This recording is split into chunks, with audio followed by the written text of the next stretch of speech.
Hola, ¿cómo están? Bienvenidos, gracias por estar con nosotros. Es viernes 25 de septiembre del año 2009. Bienvenidos a Primera Entrevista. Esta mañana vamos a hablar sobre el rol de la Corte Penal Internacional. Esta Corte Penal Internacional, pues obviamente lo que busca es impartir justicia de manera equitativa, pero sobre todo independiente.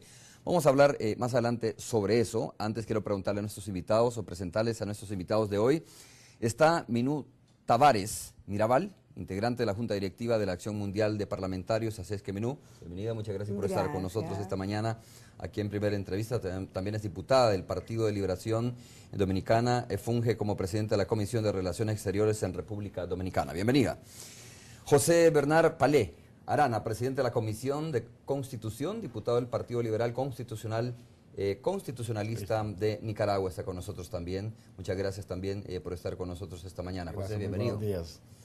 Y David Donat Catín, tú me disculpas, ¿no? Pero es un poco complicado pronunciar tu apellido, director del programa de Derecho. ¿Cómo se pronuncia realmente, David? Donat Catín, Ok. Derecho Internacional. Perfecto. Derecho Internacional y Derecho Humano, ¿no? También Acción Mundial de Parlamentarios, todos ellos forman parte de Acción Mundial de Parlamentarios. Y quiero decirles esto, que es importante. ¿Qué es Acción Mundial de Parlamentarios? Pues Acción Mundial de Parlamentarios es una red de más de 1.300 legisladores de más de 130 países, quienes en su capacidad individual se han evocado, entre otros proyectos, a movilizar la voluntad política de los distintos países para que puedan integrarse a la Corte Penal Internacional. Es importante decirles que la Corte Penal Internacional es el tribunal permanente e independiente capaz de investigar y llevar ante la justicia a los individuos que cometan las más graves violaciones de los derechos internacionales. Estamos hablando obviamente temas como crímenes de lesa humanidad, genocidios, etcétera, que son llevados hasta la Corte Penal Internacional. Aquí en el país, estos tres caballeros y la dama que me acompaña, estos dos caballeros y la dama que me acompañan aquí, precisamente están para hacer de alguna manera lobby, ¿no? Para hacer gestión, para que los países se motiven para ser miembros de la Corte Penal Internacional. Por supuesto, ustedes saben muy bien que El Salvador no lo es. No es miembro de la Corte Penal Internacional y bueno, tiene sus propias valoraciones, sus propias motivaciones El Salvador por la cual todavía no quiere adherirse a la Corte Penal Internacional. No se sabe, algunos creen que son motivaciones meramente políticas y bueno, eso es de lo que vamos a hablar. A ver, comenzamos contigo, Minú. ¿Qué es la Corte Penal Internacional? Es decir, ¿cómo se articula este esfuerzo internacional para juzgar estos genocidios de los cuales hemos hablado ahora? Mira, la Corte Penal Internacional yo creo que fue una aspiración de la humanidad desde principios del siglo pasado, sobre todo después de las dos guerras mundiales, donde se cometieron crímenes atroces contra la humanidad, y posterior a la Segunda Guerra Mundial, sobre todo, hubo la necesidad de crear tribunales para hacer justicia, tribunales especiales, digamos.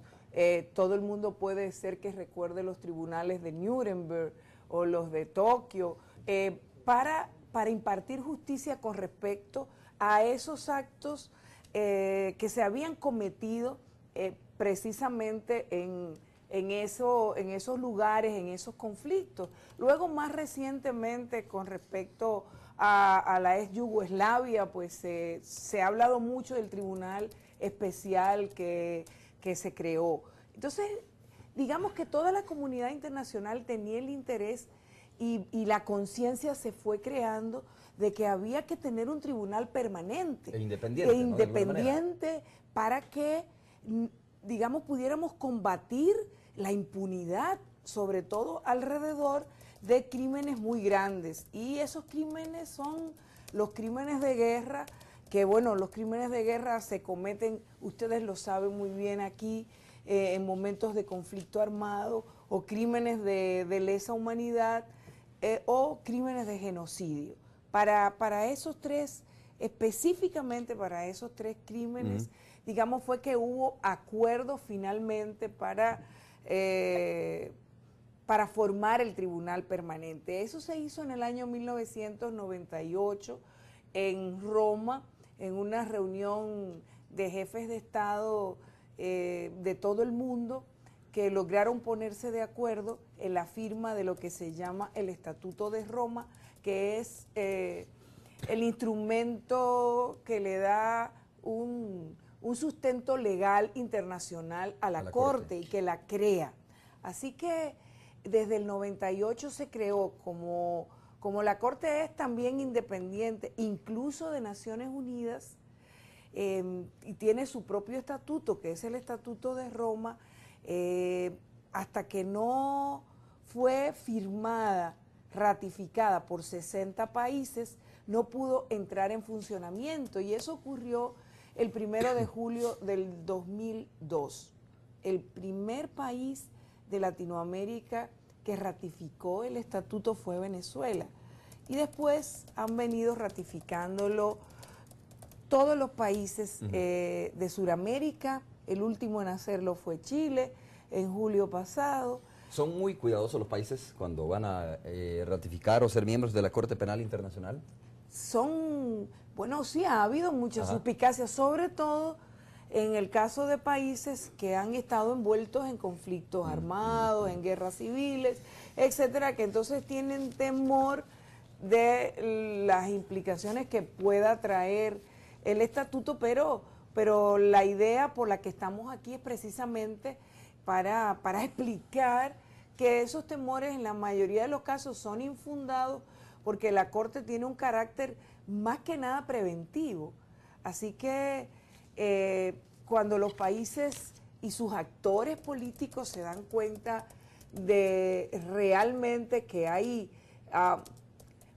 mucha suspicacia, mucha mala información alrededor de la Corte, pues acaban integrándose a esta comunidad, porque es evidentemente necesario que se termine la impunidad en el mundo. José, exactamente esa es una palabra importante, ¿no? Se supone que la Corte Penal Internacional está precisamente para eso, para romper la impunidad que impera en varios países.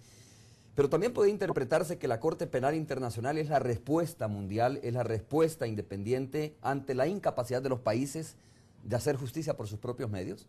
Yo creo que lo has expresado correctamente, porque el Tratado de Roma, el que contiene el estatuto, lo que pretende es que cada país avance en su institucionalización, en la aplicación de justicia por sus propios tribunales, en el fortalecimiento de su Estado de Derecho. Y de ahí deviene el carácter complementario de la Corte. Es decir, la Corte solo actúa, solo procede cuando en los países hay una situación, por ejemplo, de ingobernabilidad, que hace imposible la aplicación de la justicia, o cuando los tribunales de justicia se convierten en cómplices de aquellos que están violentando los derechos humanos, están cometiendo pues los delitos que más ofenden a la conciencia de la humanidad. No tiene que jugar ningún rol la Corte cuando el país funciona con plena aplicación de su propio Estado de Derecho, cuando ha incorporado a su régimen jurídico los delitos que están contenidos en el Estatuto de Roma, que, como decía pues la diputada, son los delitos de genocidio, los crímenes de guerra, ¿verdad? Y los crímenes de lesa humanidad. José, esto se puede convertir en un argumento, ¿no? De repente digo, bueno, no tengo la obligación, no tengo por qué adherirme a la Corte Penal Internacional porque mi sistema judicial funciona muy bien. Es decir, nosotros investigamos los delitos, nosotros no tenemos impunidad, no generamos impunidad, sino más bien vamos al fondo de las cosas judiciales. ¿Se puede convertir esto en un argumento al final para no adherirse a la Corte Penal Internacional? Pues yo creo que es lo contrario, porque si un país tiene confianza, está con consenso nacional, construyendo sus instituciones, fortaleciéndolas, actuando con una conciencia jurídica elevada, no tiene por qué tener temor de ratificar el Estatuto de Roma. ¿Y entonces quiénes tienen temor? Pues yo pienso que pueden tener temor aquellos países en que están instituciones débiles, instituciones que no juegan el rol que la constitución propia de ese país soberanamente les define, que no persiguen un ideal de justicia internacional, de fortalecimiento de los respetos de los derechos humanos más elementales, una conciencia elevada de la actuación que debe darse en cualquier conflicto armado, sea de carácter interno o de carácter internacional. Entonces, la Corte Penal Internacional actúa, como te decía, complementariamente cuando no es posible que el país lo haga. En algunos países, por ejemplo, de África, donde está conociendo actualmente casos la Corte, ese es la única método de justicia, el único medio de justicia que tienen las víctimas, porque en esos países hay una situación de conflicto interno que no permite la operatividad de sus propias instituciones. Entonces las víctimas tienen que recurrir a esa única posibilidad, a esa única ventana de justicia, Claro. que es la Corte Penal David, Internacional. ¿y puede trabajar la Corte Penal Internacional como una institución superior, pero al mismo tiempo complementaria de los sistemas judiciales de los países? Sí. La Corte es una Corte complementaria, es una Corte que no trabaja sobre casos del pasado. Es una Eso Corte... importante, porque ese es bastante el Sí. temor que existe, ¿no? Claro, claro. Es una Corte creada para la prevención y por la prevención de crímenes y por crear un sistema de no impunidad, de garantía